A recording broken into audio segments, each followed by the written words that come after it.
poco conversar, de manera que me voy a parar. A ver, desenchufarlo, porque a mí los micrófonos en verdad es como que me mortifican un poco, y somos peronistas, hablamos fuerte, y como decía el viejo Fierro, quien en esta huella se planta debe cantar cuando canta con toda la voz que tiene.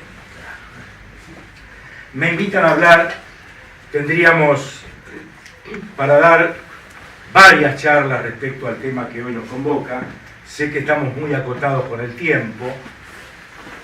Finalmente vamos a nombrar a nuestros queridos compañeros mártires y héroes, pero vamos a empezar en una fecha o mencionando algunas fechas a partir de las cuales se inicia un camino que va como primera etapa a ser parada en 1956.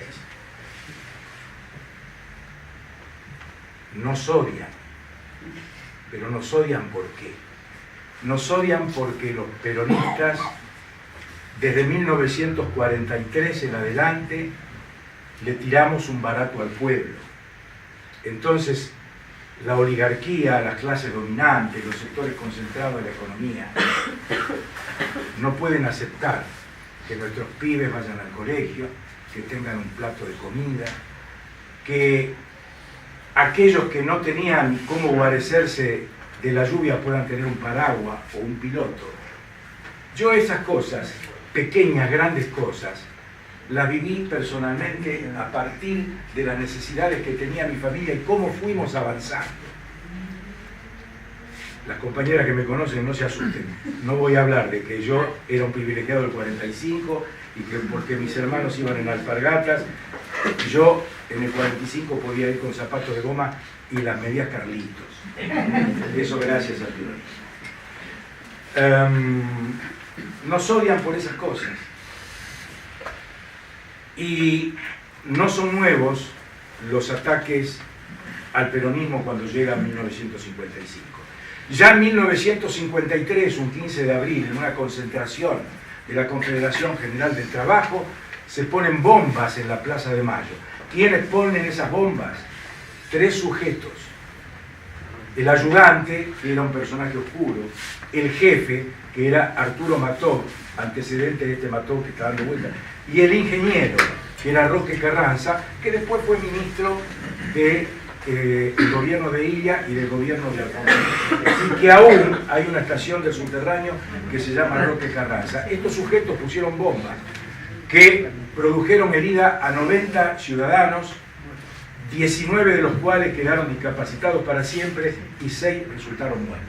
15 de abril de 1953. 16 de junio de 1955, bombardeo a Plaza de Mayo. Único episodio en la historia que las Fuerzas Armadas bombardean a su propio pueblo. Preparación de lo que vendría después. 16 de septiembre de 1955 se dan el gusto, derrocan al peronismo. Pero ahí comienza otra historia. Ahí comienza otra historia. Hasta llegar a la trágica noche del 9 al 10 de junio, y hay acontecimientos, suceden cosas. Con los queridos amigos y compañeros de Villa Manuelita, estamos en disputa en qué lugar comenzó la resistencia peronista. La resistencia peronista pudo haber comenzado en muchos lados al mismo tiempo, pero yo digo que empezó en la noche. Hay que permitirle a estos viejos medios charletas que también fabulen un poquito, pero bueno, yo digo que si el 16 de septiembre del 55 es nuestro derrocamiento, el mismo 16 y el 17, digo, la señora Consuelo Hermida, Esther Hermida y Guillermina Vergara estaban paradas en la esquina de Oncativo y Ayacucho de Lanús Este, parando a los colectivos Leyland, diciendo, pintándoles con brea o con cal, viva Perón. Si ahí, bueno, ese es un punto de arranque, en mi opinión y en mi barrio, de la resistencia peronista. Muy bien, y ahí comienzan las cosas. Ya hay algunos episodios locales, y cito el lugar donde yo nací, Ya se nos había caído la sonrisa en 1952 cuando Eva Perón había fallecido. ¿Y qué pasó en la esquina de Pichincha y Oncativo? Se había erigido un monumento a Eva Perón. Un monumento, vos te acordás, tal vez, no te acordás. Bien volver. No te acordás. Pero tu viejo sí. Pero tu viejo sí. Porque tu viejo venía a darnos clases de historia a la luz del farol de la esquina. Habían, claro, no, ¿qué te vas a acordar? Y eso fue en 1952. Bueno, en 1956, en 1955, ni bien producido el golpe de Estado que derroca a Perón, vinieron a destruir ese monumento con tanquetas. Eso lo vimos nosotros. Venían de espaldas a 9 de julio por la calle Oncativo con tanquetas y soldados armados, oficiales. ¿Y qué hacían nuestras mujeres? Porque hablamos de nuestros héroes y nuestras heroínas salían a la calle y los puteaban. Y muchos de nuestros varones le tiraban de la pollera y decían, che, no seas loca, venite adentro que estos te tiran y te matan. Cuando llegaron a la esquina de Oncativo y Pichincha, ¿qué encontraron? Nada. Encontraron simplemente la estructura. El monumento a Eva Perón.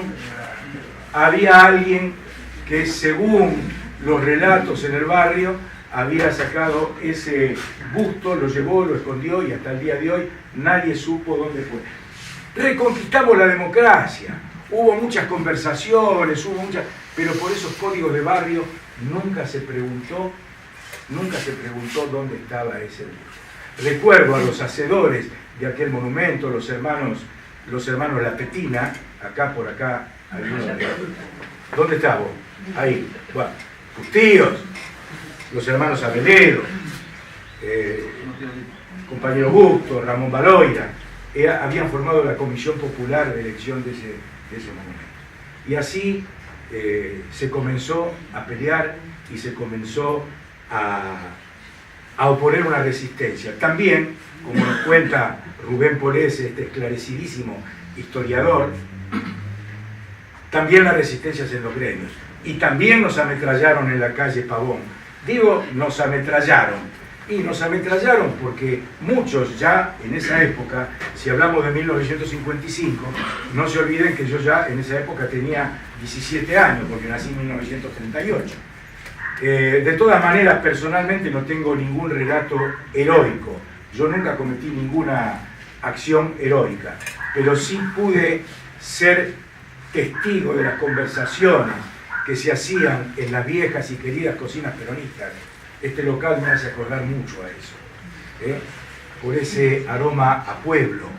En esas gloriosas y queridas cocinas peronistas, mi querido profesor de historia, vamos a tener alguna vez que escribir algo sobre lo que ocurrió, lo que hemos visto y hemos oído en esas gloriosas cocinas peronistas, donde las mujeres, y resalto el papel de las mujeres, con el cuento de la pizza y la empanada los sábados por la noche, convocaban a la muchachada del barrio, y no era para jugar al truco y comer empanadas y comer la pizza, que también se hacía, sino también era para conspirar, para reconquistar el poder, para traer nuevamente a Perón, para traer nuevamente a Perón.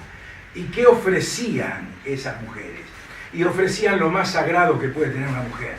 Impulsaban, yo eso lo escuché, no me lo contó nadie, compañero, a sus maridos, a sus novios, a sus hijos, a que vayan a luchar por Perón. Y esto ocurrió en nuestro país, ocurrió en nuestra ciudad, ocurrió en nuestro movimiento. Llega 1956, pocos meses después del derrocamiento de Perón. Y hay un héroe de los héroes nuestro del movimiento peronista, el general Juan José Valle, que encabeza un movimiento. De manera un poco artesanal, pero con un coraje y unas ganas extraordinarias. Acá hubo algunos compañeros, entre ellos Osvaldo Alvedro, después lo vamos a volver a nombrarlo, cuyo hijo está acá entre nosotros, Carlitos en aquel tiempo era recién nacido, y él dejó una desgarradora carta a su mujer, sabiendo que existían todas las posibilidades de que no regresara más al hogar tal cual ocurrió. También nuestros queridos hermanos Ross, acá tenemos, bueno, después irán presentando a cada uno de ustedes. Y así se produce el levantamiento del general Valle, que es ahogado rápidamente en sangre. Es ahogado rápidamente en sangre con la consecuencia de 31 de nuestros mártires que caen bajo las balas asesinas. Ahora estamos viendo que ya ni son 31, son 32, porque acabamos de descubrir, o por lo menos acaba de descubrir el profesor Polese, que hubo un ciudadano boliviano de nombre Román Salas, que también fue asesinado en la regional de Lanús. Así que tendríamos 32 de nuestros compañeros fallecidos. No se asusten, no voy a leer todo esto como leí ayer en el homenaje al cementerio, pero sí quiero hacer una referencia, principalmente para los jóvenes, quiénes fueron los compañeros que cayeron, y después ya vamos cerrando para, con el presente de siempre, recordar a los compañeros fusilados en la regional de Lanús. Antes de esto, y no quiero olvidarme, muchas gracias a Montechingolo. Muchas gracias a Montechingolo. Este hermosísimo barrio, esta hermosísima localidad de Lanús, donde se radicó la primera industria. El saladero de Rosas, acá en la calle Magdalena, cuadra 900. El saladero de la Sociedad de Rosas, Nepomuceno Terrero y Vidorrego. Aquí empezó la primera, 1815. Y a partir de ahí, muchas gracias a los criollos, muchas gracias a los queridos tanos, gallegos, polacos, ucranianos y sirio-libaneses que contribuyeron. Muchas gracias a los ferroviarios que atendían la estación del ferrocarril de Trocha Angosta, el provincial, que era un ferrocarril importantísimo, que no solo llegaba hasta La Plata, sino que llegaba hasta Mirapampa, y que algunos de nosotros en este momento está gestionando la absoluta posibilidad de reconquistar el ferrocarril provincial para que vuelva a pasar por esta zona, que es técnicamente posible. Lógicamente estábamos casi a un paso de lograrlo, pero vino el tsunami electoral y ahora no sabemos. Pero las posibilidades técnicas existen. Afortunadamente tenemos representantes en el Consejo Deliberante y en la legislatura de la provincia de Buenos Aires que seguramente nos van a ayudar a reconquistar este magnífico ferrocarril de Trocha Angosta, que tenía dos paradas en Lanús, Parada Fernández y Parada Montechingolo. Alguna vez, si las autoridades del centro lo permiten, haremos una sucesión de charlas sobre el tema ferroviario, como de tantas otras cosas. Me han ofrecido, y esto me emociona, pero no voy a tratar de que no se me quiebre la voz, de que ofrecen también esta sede para impulsar una idea que venimos trabajando con el compañero doctor Daniel Díaz Pérez, de poner en funcionamiento la Escuela Peronista de Capacitación Política.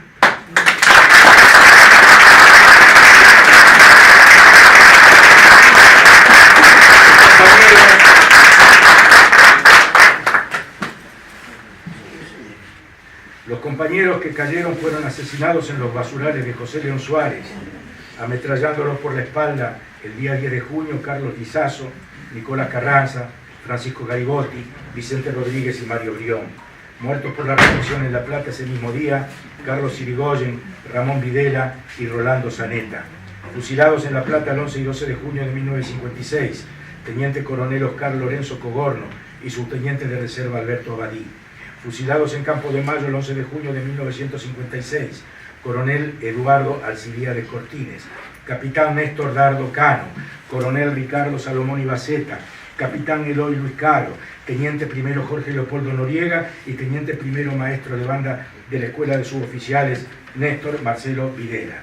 Asesinados en la Escuela de Mecánica del Ejército el 11 de junio de 1956, Suboficial Ernesto Gareca, Suboficial Miguel Ángel Paulini, Sargento José Miguel Rodríguez y Sargento Hugo Eladio Quiroga. Fusilados en la Penitenciaría Nacional el 11 de junio de 1956, Suboficial Isauro Costa, Sargento Carpintero Luis Puñetti y Sargento Músico Luciano Isaías Rojas. fusilado en ese mismo lugar el 12 de junio de 1956, general Juan José Valle. Ahora vamos a hacer una pequeña referencia. Es una pequeña referencia sobre dos grandes hechos importantísimos que pudimos lograr cuando el compañero doctor Darío Díaz Pérez fue intendente de Lanús. Al cumplirse el 57 aniversario en el año 2013, por decisión del entonces intendente de Lanús, colocamos una placa recordatoria a las puertas de la unidad regional donde fueron fusilados nuestros compañeros. Había que tener coraje para hacerlo, porque a pesar de estar en democracia, hay instituciones que todavía conservan ese aspecto tenebroso, y en las miradas principalmente de cierta oficialidad hay deseos de revancha, de venganza, de tortura y de asesinatos. Esto no hay que perderlo de vista, siempre están al acecho. Y también en el marco de los 25 años de la recuperación de la democracia en el año 2008, logramos también, por iniciativa de algunos compañeros, alguien como Liliana Colman nos acompañó en la firma de ese proyecto de ordenanza que fue aprobado por el Consejo Deliberante, logramos cambiar el nombre de otro asesino, del coronel Ramón Falcón, asesino de los trabajadores a principios del siglo XX, por el nombre de los hermanos Ross. Hasta aquí las cosas, hay muchísima más tela para cortar. Si hay frases hechas ya en estas cuestiones de los discursos, es que el tiempo es tirano. A mí se me está terminando mi tiempo permitido, de manera que con el respeto de los compañeros y con las ganas de seguir hablando de estas cosas, vamos a despedirnos, vamos a despedir a nuestros compañeros, no a despedir, a reencontrarnos con nuestros compañeros, citando a cada uno de ellos y pronunciando el clásico presente que responde a la liturgia peronista. Teniente Coronel Albino Irigoyen. Presente. Capitán Jorge Miguel Costales. Presente. Compañero Dante Lugo. Presente. Compañero Norberto Ross. Presente. Compañero Braulio Clemente Ross. Presente. Compañero Osvaldo Alvedro. Presente. Compañero Román Salas, que lo incorporamos a la lista. Presente. Y compañero Emilio Joffre. Presente. Muchas gracias.